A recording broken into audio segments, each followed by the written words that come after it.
Hello, everybody. We're here tonight to help induct our friend Mike Borba into the Hall of Fame. And it's been a lot of fun playing with him. I'm going to my 20th year in a row in Arizona, all with him. And I was the one that told you a couple of years ago about his laundry skills, where he came to my room and said, they got some new machines down there that wash and dry your clothes all at the same time. And I said, no, Mike, they don't have that. And he took me out there and showed me, and he had put his clothes in the dryer and put soap in the lint trap. Turned it on. So I'm sorry, Mike. It's still one of the funniest moments ever. It doesn't really clean them really good, but it worked. They got it, Big. You got to come see it. So okay, all right.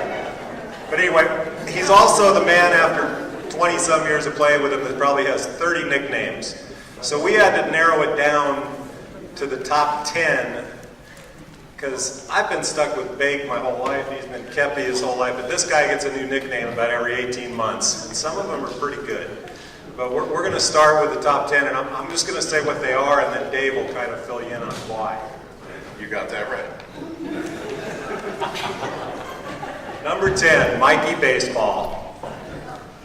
Well, there was always Don Mattingly being Donnie Baseball, but Mike had a penchant for the big hit, the big moment, coming through when we needed him most, so we started calling him Mikey Baseball.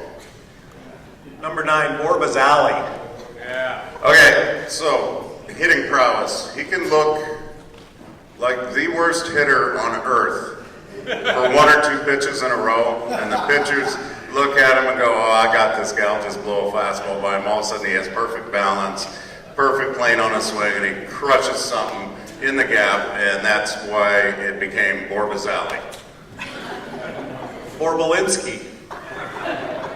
Well, it was like a combination of being from Southern California, being an old dairyman. There was the Angels, there was Bo Balinski, and we just figured it was a natural progression to make him Borbalinski. Borburrito. Burrito night. If you're one of the teams, we play up James Field late in the night league season, sometimes in August, September-ish.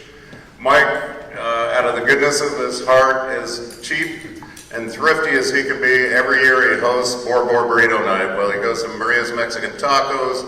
He gets all these chicken and pork burritos, chips and salsa, so it became Burrito night, and therefore Burrito. Number 6, Kyoto Bowl. All right, so early days of Arizona, middle days, go on the years, and we'd want to go to like Outback, or we'd want to go to somewhere, where maybe it had the $2 signs next to it. Ever the thrifty guy, he always wanted to go to this place, Kyoto Bowl, in Arizona, and it was like you pile up. It's like what do they call it? Yeah, and you just pour a bunch of noodles and then a bunch of cat meat and shit and stuff, and then you press it down so you get more in there, and it costs like $3.99. No, it's really good. We're going there. So his alter ego in the Japanese baseball leagues is, and he does a great impression, asking them sometimes, his alter ego, Kyoto Bowl. Number 5, Mike Mustaches. Okay, a recent development, the Royals came into prominence here, lost the Giants, and ended up winning the World Series, so obviously Mike Mustaches became Mike Mustaches. MVM, most valuable mustache. Yeah, it goes on. We get that one. That would explain. Look at that frickin' thing. Look at that. Look at that thing. And then it got shortened. And then it got shortened to just the mustache. Yes. The mustache is here. Okay, number 2, the ventriloquist.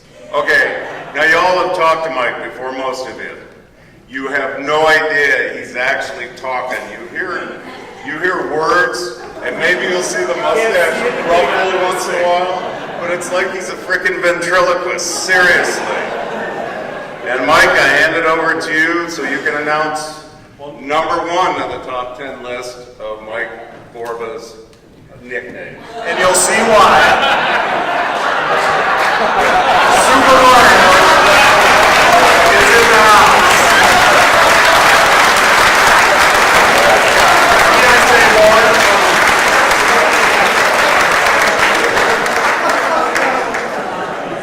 But anyway, we'd like to introduce to you the latest Hall of Fame member, Mike Borba.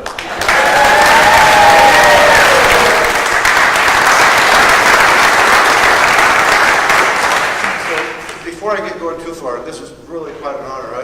There's an honor I had early in the MSBL. It started about 30 years ago, my first World Series. I showed up, and when I got there, I was really quite surprised that Steve Sigler had made a special tribute to me. And let me show you. In Steve's very first logo, he featured me. I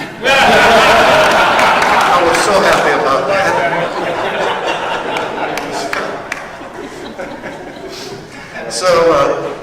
So shortly thereafter, I was going to tell you that Super Mario Brothers had a special edition of me as well, but these guys already showed it, so that's about it. I was going to show that. Anyway, hey, I just want to tell everybody thank you very much. You know, I've played at least 30 years consecutively in Arizona. I've played with the Sacramento Majic and won a ring there, a couple of rings there. The Auburn Braves, of course, and the Sac Tribe. So just very happy to have been there. I want to thank Kenny Chavez initially for getting me on the track, and I want to thank Joe Soto especially for continuing it flawlessly. So thank you guys. Additionally, Mike Baker, thank you very much, being a player and manager of the Auburn Braves for the past 19 years. And Dave Kephart, thank you much. We've probably got about... Did you just say thanks a lot, or just say thank you? Okay. I'm just getting that clarified. Semantics is all. Semantics, it's important. Very important semantics. Dave and I have ridden to Sacramento together out of Auburn for, I don't know, 24 years or something like that. Always entertaining. You never know what's going to come out of him. But thank you very much, buddy. Bobby Wooden, Scotty, thank you guys for being roadies and roomies, and all of the Braves, etc. So let me just see. I got some notes, guys. About 15 more minutes, I think. Can I get a chair? Thanks to the Hall of Fame committee for putting me here. I really do appreciate that. Bobby Wooden. I'm just Phil, Patty, thank you for hosting here. This is really cool. Really, really appreciate that. My family, extremely happy to have my daughter here for work. I have a family from Southern California, my sister out in the Bay Area. I want to thank you guys all very much. And to my wife, Shirley, thank you so much for being so supportive and just keeping me out on the field. So I love you for that. Thank you. Thank you all. Thanks again.